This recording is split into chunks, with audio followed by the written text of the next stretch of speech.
जैन धर्म को प्राप्त करने हेतु श्रावक के 21 गुण शास्त्रों में बताने में आए हैं और श्रावक उचित ऐसे 21 गुणों को प्राप्त करना जिनको श्रावक की भूमिका में बने रहना है उनके लिए आवश्यक रहे हुए। जैन धर्म जो हमें प्राप्त हुआ है वो बहुत ही महान ऐसा धर्म रहा हुआ है जिस धर्म की शरणागति स्वीकार करके आज दिन तक अनंतानंत आत्माएं सिद्धि गति को प्राप्त हुई है। हमें भी यदि सिद्धि गति को प्राप्त करना है तो उसके लिए शास्त्रकार भगवंतों को कहना है कि श्रावक उचित ऐसे गुणों को जो प्राप्त करता है वही जीव मोक्ष मार्ग के अंदर आगे बढ़ सकता है। जिनके पास में ऐसे गुणों की प्राप्ति नहीं है वो जीव श्रावक की भूमिका में आ सकता नहीं है। खाली धर्म क्रिया करने से श्रावक बना नहीं जाता है, लेकिन श्रावक उचित गुणों को प्राप्त करने से श्रावक बना जाता है। आज हम श्रावक के उचित ऐसे 21 गुण जो शास्त्र में बताए हैं और इन गुणों के ऊपर आज हम प्रकाश डालेंगे। सबसे पहले नंबर के अंदर बताया कि श्रावक अक्षुद्र होना चाहिए। अक्षुद्र का अर्थ क्या है? तो कि जिसके भीतर में गंभीरता हो उस प्रकार का होना चाहिए। क्षुद्र का अर्थ होता है जिसके भीतर में गंभीरता नहीं है वो क्षुद्र है, और गंभीरता के सहित है वो अक्षुद्र कहा जाता है। श्रावक का ये बहुत बड़ा गुण रहा हुआ है। गंभीरता जो गुण है वो बहुत बड़ा गुण है। गंभीरता यानी क्या? किसी के बारे में किसी भी प्रकार की बातें यदि हमें पता रहे और पता होने पर भी उसकी बातों को अंदर उतार देना, वो बातें अन्य किसी को कहने नहीं जाना, उसका नाम गंभीरता है। गंभीरता जिसके पास में गुण रहता है वो गुण स्व और पर के ऊपर उपकार करने में तत्पर होता है। स्वयं के ऊपर भी उपकार करना है, पर के ऊपर भी उपकार करना है। यानी जिस प्रकार से स्वयं की आत्मा का हित हो और वैसी प्रवृत्ति करने वाला श्रावक होता है, और जहां पर स्वयं की आत्मा का हित होता है वहां पर की आत्मा का तो स्वाभाविक रूप से हो ही जाता है। आप एक चीज ध्यान रखिए कि जैसे ही कोई साधुने के साथ में जगत के प्रत्येक जीव मात्र को साता की प्राप्ति हो जाती, क्योंकि वो साधु बन गए हैं। इसलिए साधु बनने के बाद में अब जीवन के अंदर किसी को परेशान करना उसके जीवन में रहेगा ही नहीं, और जो अन्य किसी को परेशान नहीं करता है वैसा जीव जो है वो जगत को क्या करता है? तो कि जगत के ऊपर उपकार करता है। कई बार अपकार नहीं करना और वो भी बहुत बड़ा उपकार गिना जाता है। इसलिए श्रावक जो है वो अक्षुद्रिय होना चाहिए। किसी की भी कैसी भी बातें रहे और उन बातों को भीतर में अपने भीतर में उतार देवे, कहीं किसी को कहने नहीं जाए, इस प्रकार से अक्षुद्र श्रावक होना चाहिए। दूसरे नंबर में बताया कि रूपवान होना चाहिए। अब हमें प्रश्न जगता है कि भी रूपवान क्यों कहा? हाँ, श्रावक कैसा होना चाहिए? तो कि रूपवान होना चाहिए। यदि रूपवान वो रहता है तो उसके द्वारा वो जैन शासन की प्रभावना करने में वो कारणभूत बन सकता है। कई व्यक्ति होते वो कहीं पर भी जाकर खड़ते हैं और खड़ने के साथ ही उस व्यक्ति का एक प्रभाव पड़ता है। जैसा उसका रूप होता है उसके अनुरूप सामने वाले व्यक्ति के ऊपर प्रभाव पड़ता है। तो इस प्रकार से दूसरा लक्षण, दूसरा गुण श्रावक का बताया कि वो रूपवान होना चाहिए। रूपवान का अर्थ बाह्य कलर से तो है ही, लेकिन साथ ही साथ संपूर्ण अंगोपांग वाला होना चाहिए। यानी जो अपंग नहीं रहे, जिसके शरीर के अंगोपांग पूरे के पूरे संपूर्ण रहे, अच्छा जिसका संगयन रहे, और वैसा संगयन यदि वो उसका रहेगा तो आराम से वो धर्म आराधना सकता है और अनेकों के द्वारा धर्म आराधना कराने के अंदर भी वो निमित्त भूत बन सकता है। यदि व्यक्ति की जो आकृति है ना, वो भी बहुत कुछ कहती है। कहा जाता है कि आकृति ही गुणान कथयति। आकृति जो रही हुई है वो गुणों को कहती है। यानी व्यक्ति कैसा है, किस प्रकार का है, वो उसकी आकृति बता देती है। उसका रूप ही सब कुछ बता देता है। और कई ऐसे ज्ञानी पुरुष होते हैं जो रूप देखने के साथ बता देते कि ये सामने वाला व्यक्ति किस प्रकार के स्वभाव वाला है। यानी जैसे जैसे आपने कहीं देखे होंगे, कोई व्यक्ति अपंग है ना, तो उसमें बहुत सारी खराबी अपने आप आ जाती है। लूला लंगड़ा वगैरह जो व्यक्ति होते हैं ना, उसमें बहुत सारे दुर्गुण अपने आप आ जाते हैं। तो इसलिए बताया कि भाई यदि पंचांग परिपूर्ण उसका शरीर होगा, पांचों पांच इंद्रियों से परिपूर्ण शरीर होगा, तो उसके माध्यम से वो शासन की प्रभावना के अंदर सहायक बन सकता है। अपने यहाँ पर जैन दर्शन में बताया कि दीक्षा देनी है तो किसे दी जाए, दीक्षा देनी है तो किसे दी जाए, और उसके संबंध में बताया कि जिसके अंगोपांग परिपूर्ण हो उसे ही दीक्षा देनी है। कोई अंध व्यक्ति है और उसे दीक्षा के परिणाम जग गए, तो शास्त्रकारों ने स्पष्ट निषेध किया, उसे आप दीक्षा नहीं दे सकते। कोई अपंग है और वैसे व्यक्ति को भी दीक्षा देनी नहीं है। यानी दीक्षा देनी है तो उचित व्यक्ति को ही दीक्षा देनी चाहिए जो रूपवान रहे, जिसका रूपवान का अर्थ पंचेंद्रिय से परिपूर्ण जिसका शरीर रहे वो रूपवान, और ऐसे व्यक्ति को ही दीक्षा देनी चाहिए। यानी कहने का मतलब है, अभी समझ लो कि भी मन में प्रश्न जगता है कि ऐसे व्यक्ति को ही क्यों दीक्षा देना, अपंग को क्यों नहीं देना, अंधे को क्यों नहीं देना।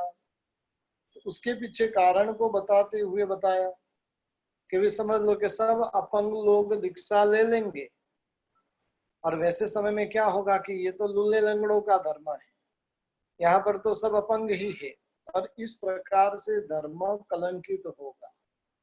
श्रावक के लिए बताया कि विधि विधान कौन करवा सकता है, पूजा पूजन आदि भी करवाना है, तो उसके लिए बताया कि जो अपंग है वैसा व्यक्ति ही विधि विधान करवा सकता है।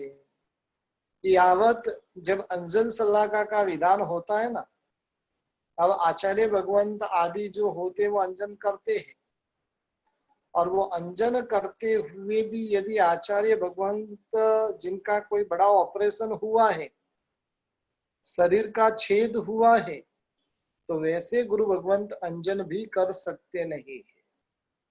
यानी कहने का मतलब है कि पंचेंद्रिय परिपूर्ण शरीर होना चाहिए, और जिसका पंचेंद्रिय परिपूर्ण शरीर है उसको शास्त्रों में रूपवान बताया है। तीसरे नंबर के अंदर सौम्य प्रकृति होनी चाहिए।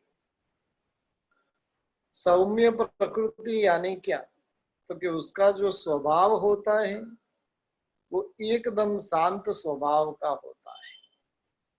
चंद्र की सौम्यता होती है, सूरज की उग्रता होती है। चंद्र की सौम्यता हमें क्या करती है, तो कि सौम्यता प्रदान करती है। चंद्र को देखते आंखों को ठंडक मिलती है, चंद्र को देखते देखते रहने की इच्छा होती है। वैसे ही श्रावक यदि सौम्य प्रकृति का रहेगा तो उसके आजू बाजू में जहां पर भी देखेंगे उधर श्रावक श्राविकाओं की भीड़ लगी हुई रहेगी, क्योंकि उसकी प्रकृति सौम्य है। आप देखो, आप स्वयं ही किसके पास में जाकर बैठोगे? जो बारंबार क्रोध करता है वहां पर जाके, कि जो आपसे एकदम प्रेम पूर्ण व्यवहार करता है उसके पास में? सौम्यतामय व्यवहार होता है वह व्यक्ति पाप में प्रवृत्ति कर ही नहीं सकता है, क्योंकि उसका स्वभाव ही सौम्य है। उसके क्रोधादि कसाय तीव्र बन ही नहीं सकते, क्योंकि उसके प्रकृति में ही सौम्यता रही हुई है। इसलिए सौम्य व्यक्ति, वो भी श्रावक का एक गुण बताया है। वास्तव में देखने जाए हमारे चेहरे पे सौम्यता है कि उग्रता है? हमारा चेहरा किसी को देख के उत्पन्न हो वैसा कि कोई मिले तो उसको आनंद उत्पन्न हो, उस प्रकार का है। प्रकृति कैसे है? हम एक को प्रकृति खड़ी करनी पड़ती है और एक स्वभाव से उसकी प्रकृति होती है। श्रावक जो है वो स्वाभाविक प्रकृति का धनी होता है। श्रावक जो है उसके स्वभाव में जन्म से ही सौम्यता होती है। पाप करने की वृत्ति उसके भीतर में होती ही नहीं। पाप करना पड़ता है, पाप करना नहीं है। हम जब कोई अनुष्ठान भी करते हैं ना, जैसे समझ लो भी स्नात्र पूजा पढ़ाई, अब शांति कलश करना है कि शांति कलश करना पड़ता है? करना है में आनंद है, करना पड़ता है उसमें मजबूरी है।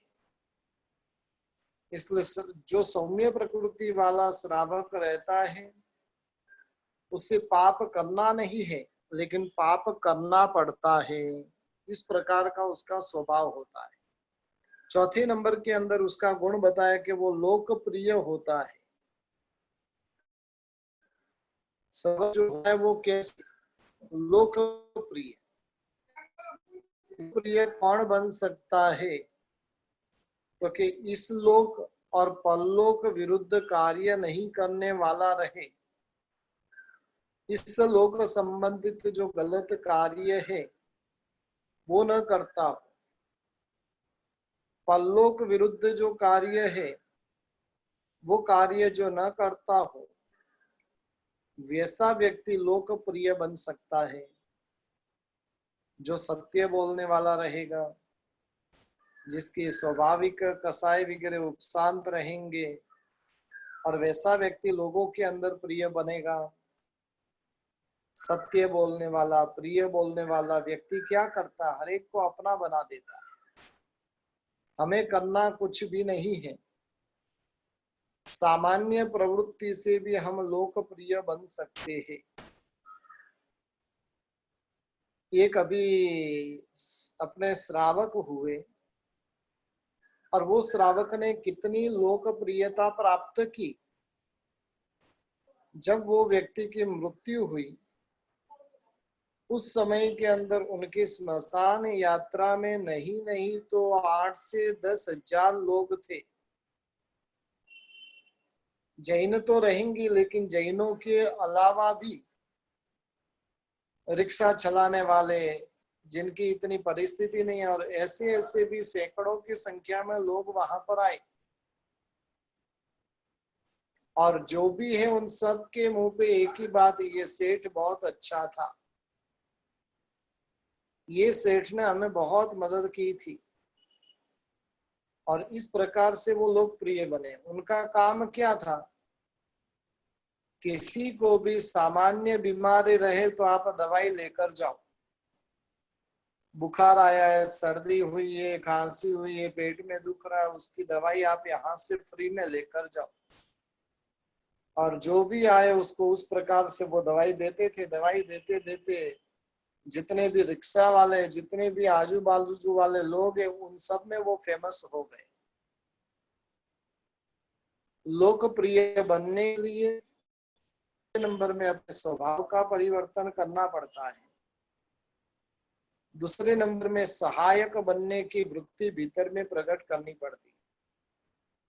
जिसका स्वभाव सहायक बनने का है वो लोकप्रिय बन सकता है। यानी आप आने वाले हो तो आपका लोग इंतजार करे। एक व्यक्ति आता है और दूसरों को टेंशन होता है कि ये कहां से आ गया, ये आ गया, अब सबको सिर पकड़कर बैठना पड़ेगा।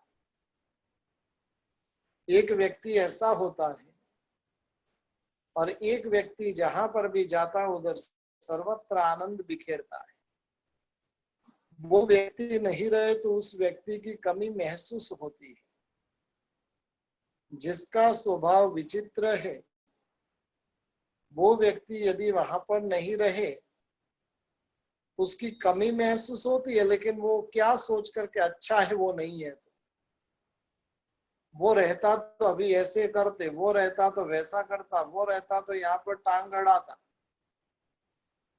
एक इस प्रकार की आपकी वृत्ति, आपका परिचय एक याद किया जाए कि नहीं, वो व्यक्ति रहता तो हमें ऐसे सहायक बनता था,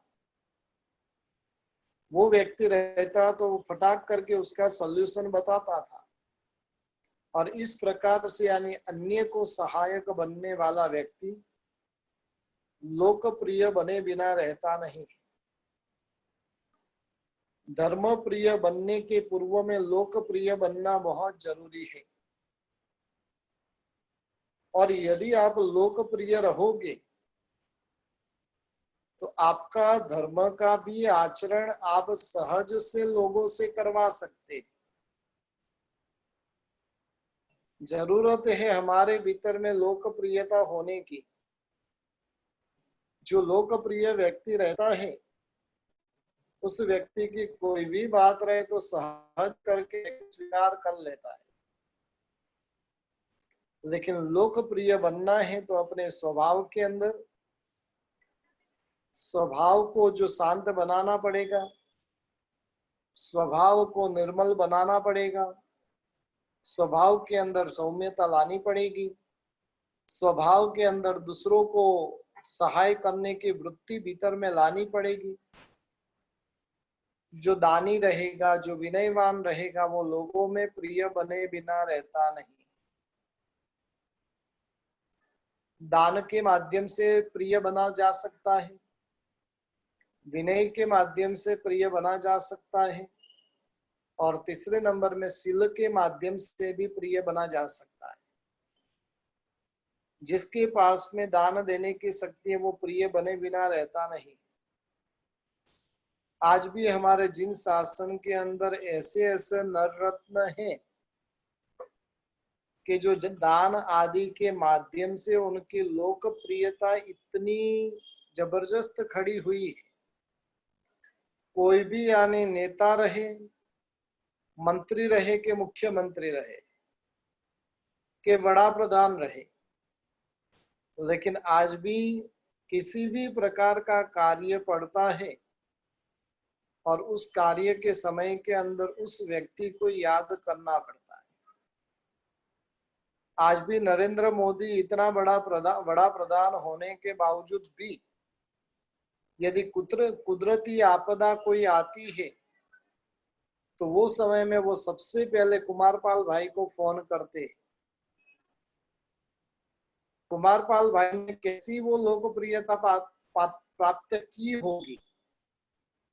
खाली जाकर सेल्फी खिंचवाने वाला, खाली जाकर वो फोटो की और ही ध्यान रखने वाला वो लोकप्रिय है। लोकप्रिय बनना है तो वहां पर भोग देना पड़ता है। वहां पर भीतर में त्याग भावना चाहिए। हमारा तो है सूट बूट से हाथ निकलता ही नहीं है और सेवा के लिए जाना है। वो व्यक्ति सेवा करेगा तो करेगा, सेवा यदि करना है, जिसके हाथ पॉकेट में ही रहेंगे तो वो सेवा करेगा कैसे।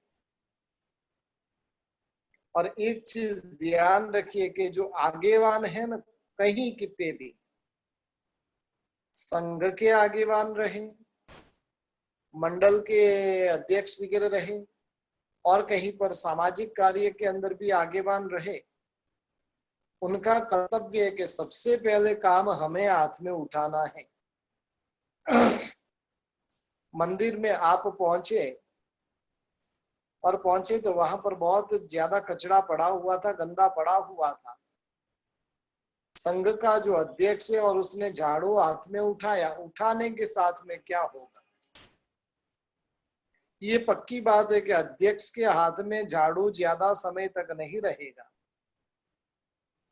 वहां का मुनीम रहेगा कि वहां का पुजारी रहेगा कि वहां के काम वाले रहेंगे कि वहां के अन्य कार्यकर्ता रहेंगे, वो सब क्या करेंगे, फटाक करके उसके हाथ में से झाड़ू खींच लेंगे और फटाक करके सफाई करने लग जाएंगे।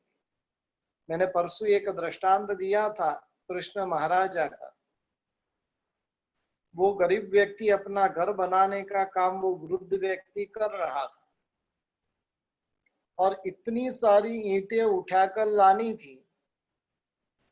वो वृद्ध कब होता वो काम, एक एक दो दो ईंटें उठाकर लेके आ रहा है, इतना सत्व उसका है नहीं।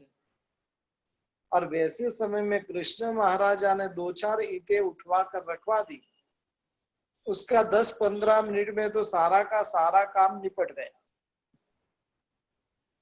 इसलिए संघ का काम करना है तो ऑर्डर से काम होता नहीं है। एक है ना, वर्तमान में सब जगह पर ट्रस्टी शब्द लगाया जाता है, अध्यक्ष शब्द लगाया जाता है, लेकिन ये सब शब्द उचित नहीं है। पुराने काल में अपने जो ग्रंथों में बताया और उसकी हिसाब से बात क्या थी, तो कि संघ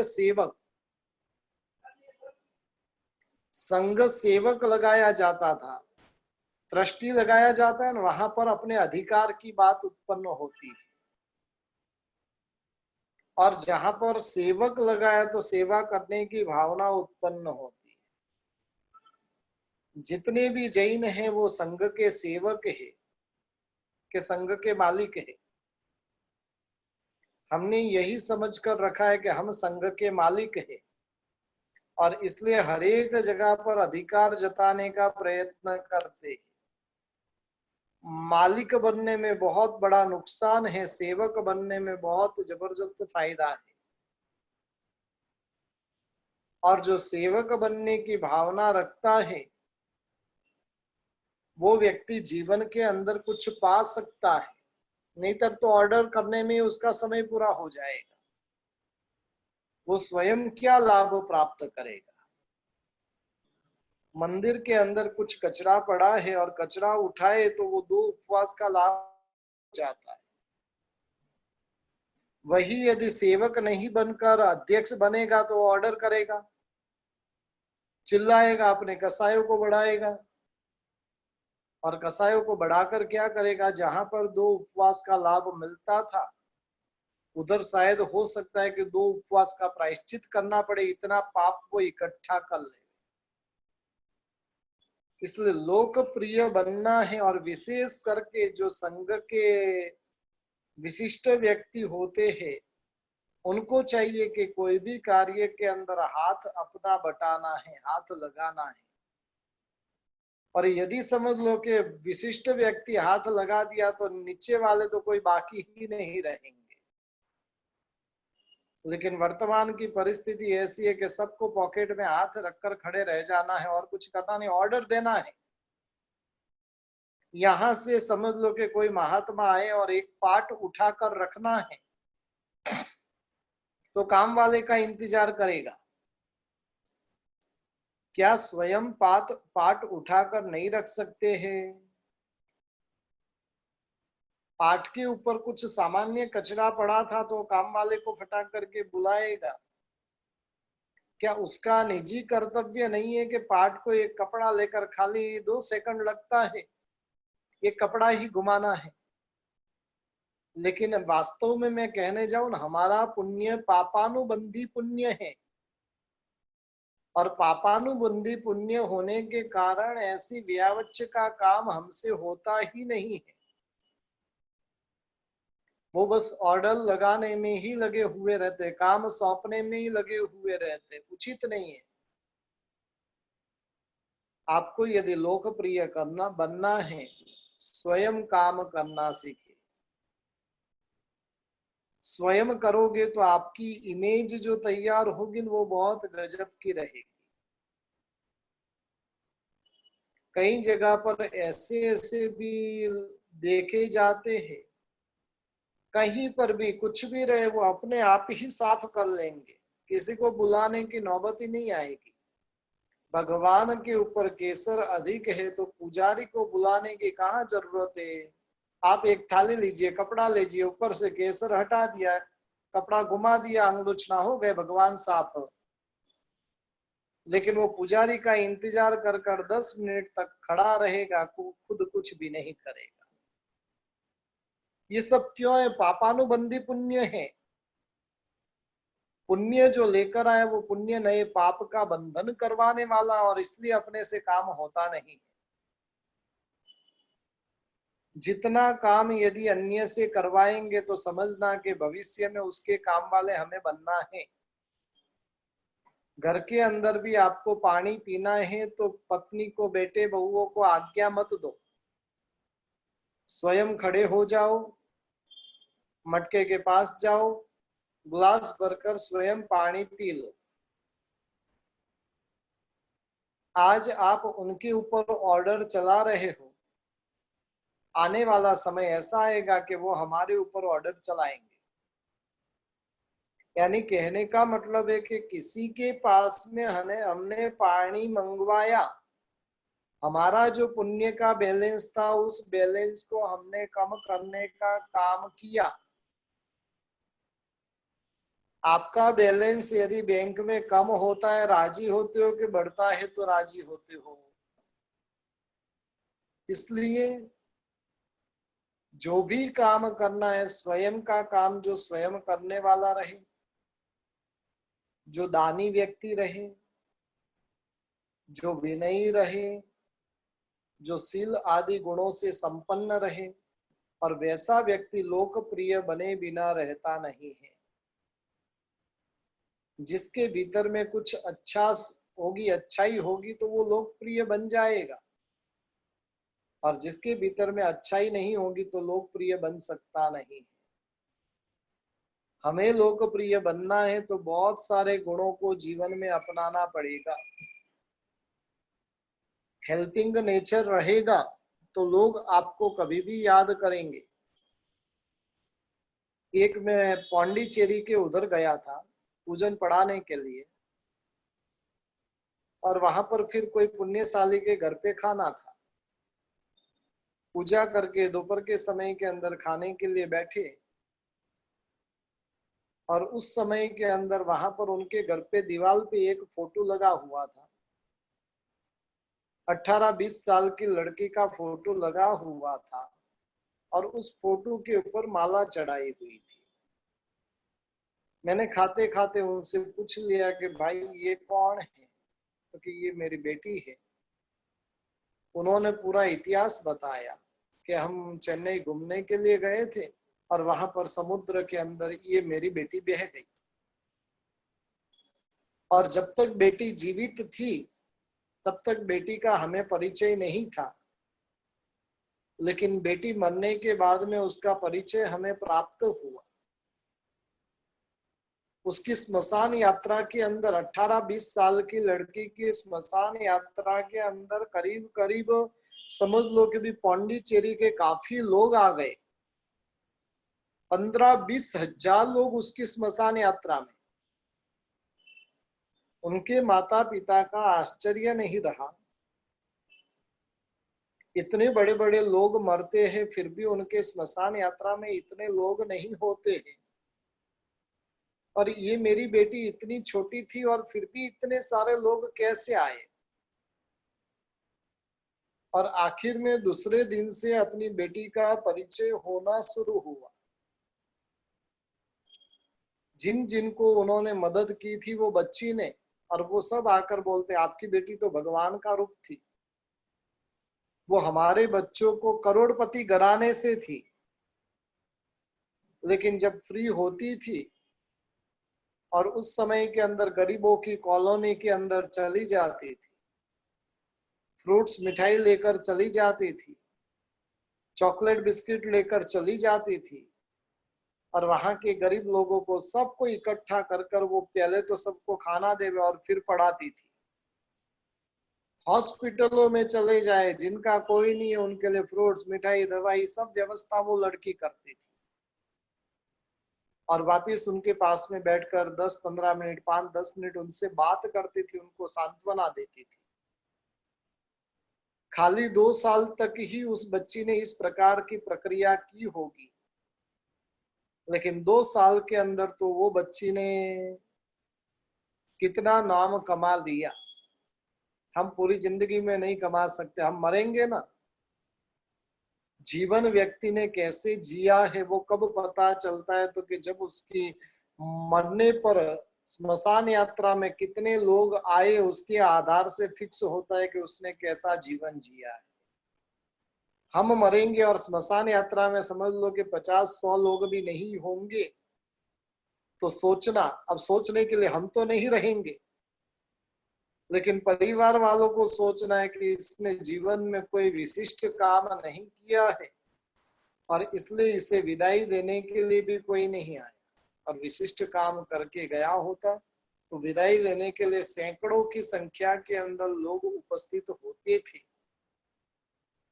कहने का मतलब है लोकप्रिय बनना है तो आपको दानी बनना पड़ेगा।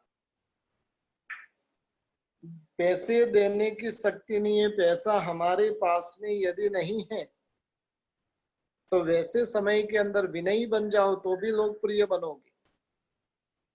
वो भी शक्ति नहीं है तो सहायक बन जाओ, जिसको जो जो काम है उस काम में हेल्प करते जाओ।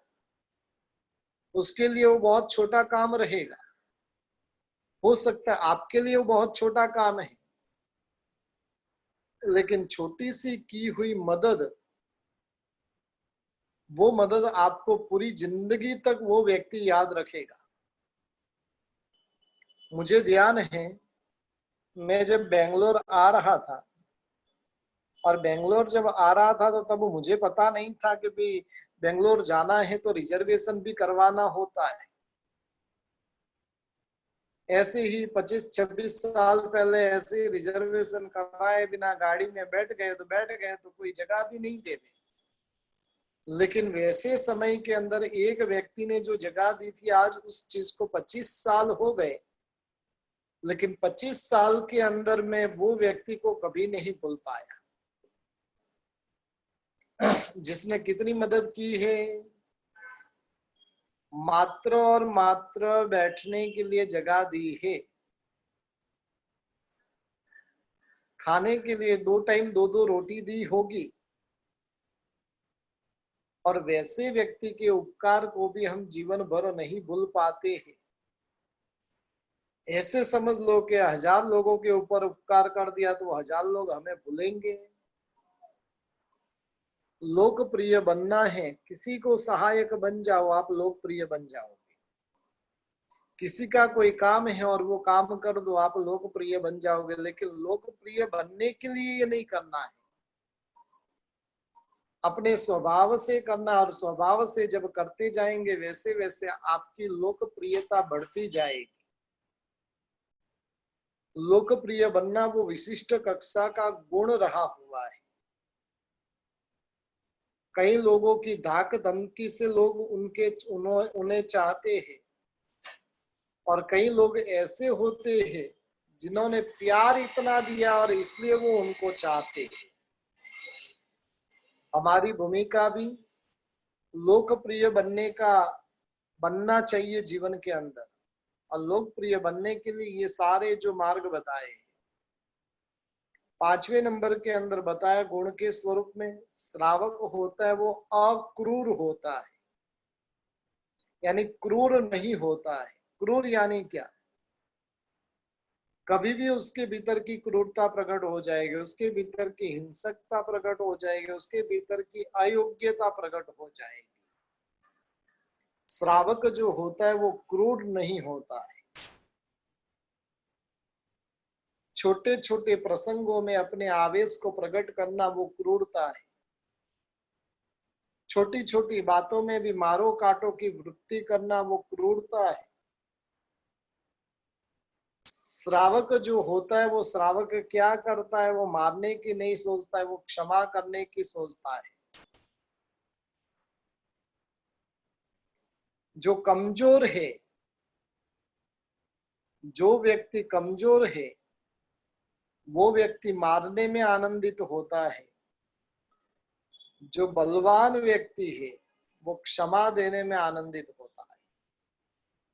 मारना वो गुण नहीं है, लेकिन मारने से क्षमा करने में बहुत बड़ी शक्ति चाहिए। जिसके पास में ऐसी प्रबल शक्ति रहे वही व्यक्ति को क्षमा कर सकता है। श्रावक जो होता है उसके भीतर में क्रूरता नहीं होती, उसके भीतर में आर्त ध्यान और रौद्र ध्यान की भूमिका नहीं होती है, वो अक्रूर होता है। जैसे कसाई वगैरह होते हैं वो क्रूर होते,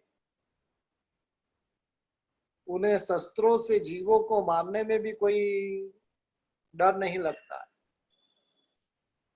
कोई सोच उनके भीतर में चलती नहीं है। लेकिन श्रावक जो रहेगा वो एक छोटी सी चींटी की भी हत्या उससे हो जाए तो वो दुखी दुखी हो जाएगा, क्योंकि उसके भीतर में क्रूरता भरी हुई नहीं है। यानी अक्रूर व्यक्ति होता है वो धर्म करने के योग्य है, श्रावक बनने के योग्य है। छठे नंबर के अंदर बता रहे पाप भीरू बनना। पाप भीरू का अर्थ है भयभीत होना, डर लगना है। लेकिन डर किसका? वर्तमान में देखने जाए तो रोग का डर सबको है, और रोग का डर होने पर भी पाप का डर नहीं है।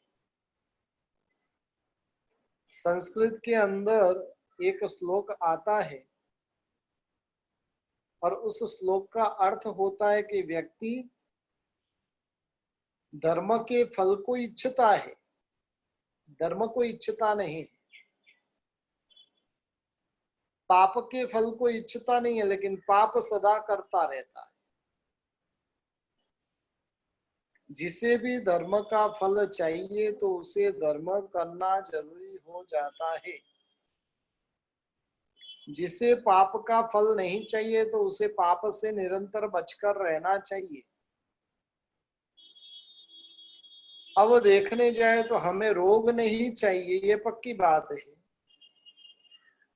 लेकिन पाप नहीं चाहिए ऐसी भूमिका है कि नहीं? कोई लॉकडाउन को मिसयूज कर रहा है और वहीं पर समझदार व्यक्ति उसका सदुपयोग कर रहा है।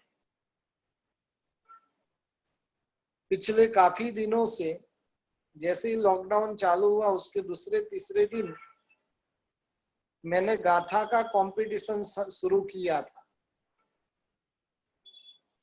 और वो गाथा का कंपटीशन 6-20 तारीख तक चलने वाला है। उसके अंदर कई माँ बाप का ऐसा फोन आता है कि आपने ये बहुत अच्छा काम किया, हमारे बच्चे जो कभी पढ़ाई नहीं करने वाले थे, गाथा का धार्मिक पढ़ाई का नाम लेने के साथ में चीढ़ते थे, और वैसे बच्चों ने भी लॉकडाउन के अंदर वंदित्व से 6 अतिचार पूरे कर दिए।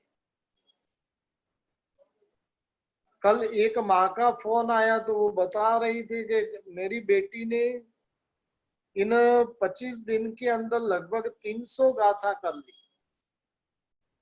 और वैसे करीब 1000-1200 मेंबर है, और 1200 मेंबर इस प्रकार से गाथा करने के अंदर लगे हुए हैं। आप कल्पना करो कि 1 महीने में कितनी सारी गाथा हो जाएगी। काफी लोग सामयिक और नवकार वाली का अभियान जो मेरा चल रहा है, और उसके अंदर भी देखें तो दिन की 5-5, 6-6, 7-7, 8-8 सामयिक कर रहे हैं।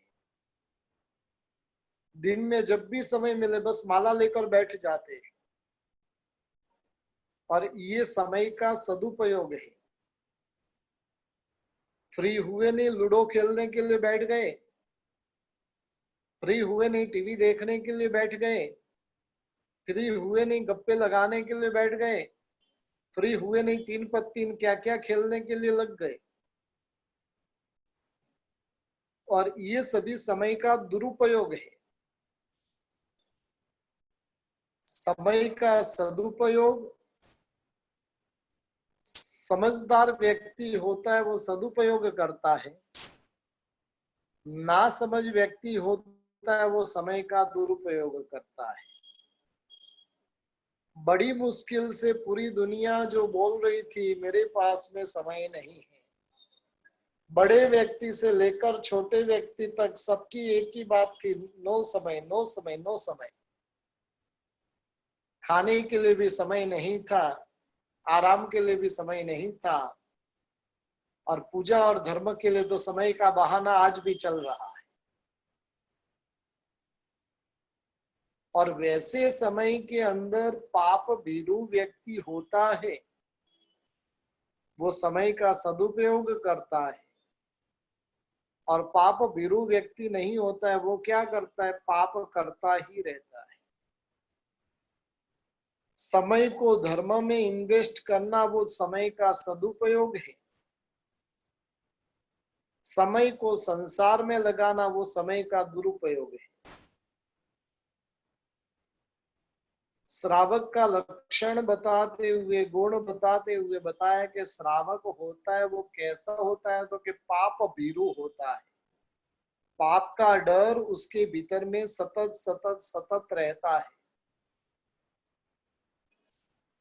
कल रात को शांत सुधारस क्लास के अंदर 9 से 9:45 की क्लास में बताया था कि भाई जितना सांप का डर है उतना पाप का डर है कि नहीं। पुराने काल के अंदर पाप शब्द का भी डर था, आज तो साक्षात पाप का भी डर नहीं है।